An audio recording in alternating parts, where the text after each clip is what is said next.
హేజుడ్ bro గారు ఎలా ఉన్నారు? Happy new year. మీ వీడియోలు నేను చూస్తూ ఉంటాను. మీరు నాకు ఎలా తెలుసు అంటే, ఫస్ట్ ఆఫ్ ఆల్ మీ తమ్ముడు ఫనీ హనుమంతు రేప్ కేసు ఏదైతే ఉందో, ఒక ఐఏఎస్ పిల్లలుగా పుట్టి నువ్వు నీ తమ్ముడు చేసిన అకృత్యాల్లో నువ్వు ఎవడో నాకు తెలిసింది. అంతవరకు తమ్ముడు తెలిసిందే కదా, చిల్లర కంటెంట్ ఇది. అకృత్యాలంటే ఏమేం చేశారు అన్న తమ్ముడు కలిసి? ప్యాకెట్లకి గివే వేలు చెత్త కంటెంట్ చేసేవారు ఒక ఐఏఎస్ ఆఫీసర్ కొడుకులుగా పుట్టి మీరు. అయితే నువ్వు ఎప్పుడు బత్తాయి రంగు పూసుకున్నావు, బత్తాయిగా మారావనేది జనంకి తెలుసు. The front there is a crocodile face. ఇప్పుడు ఆ వీడియో తీసేస్తే 2026 నీకు శ్రీరామ రక్ష. ఓకే, బెదిరిస్తున్నాడు అంటే హేజుడే లుసుకులు నాన్వేషన్ దగ్గర ఉన్నాయన్నమాట.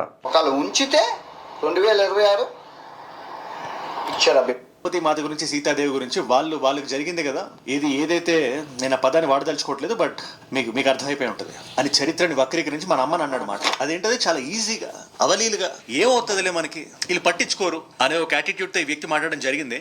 తన పేరు అన్వేష్. నా రాముడి గురించి, నా సీతమ్మ తల్లి గురించి, నా ఆంజనేయ స్వామి గురించి, నా శ్రీవారి గురించి, నా పరమశివుడి గురించి ఏదైనా మాట్లాడితే అలా మాట్లాడే వాళ్ళు ఎవరన్నా ఒక్కడని చెప్పి నేను చెప్పట్లేదు. కొడకల్లారా ఖబర్దార్. దేశంలో చేంజ్లు వస్తాయి, కాన్స్టిట్యూషన్ అమెండ్మెంట్స్ జరుగుతాయి.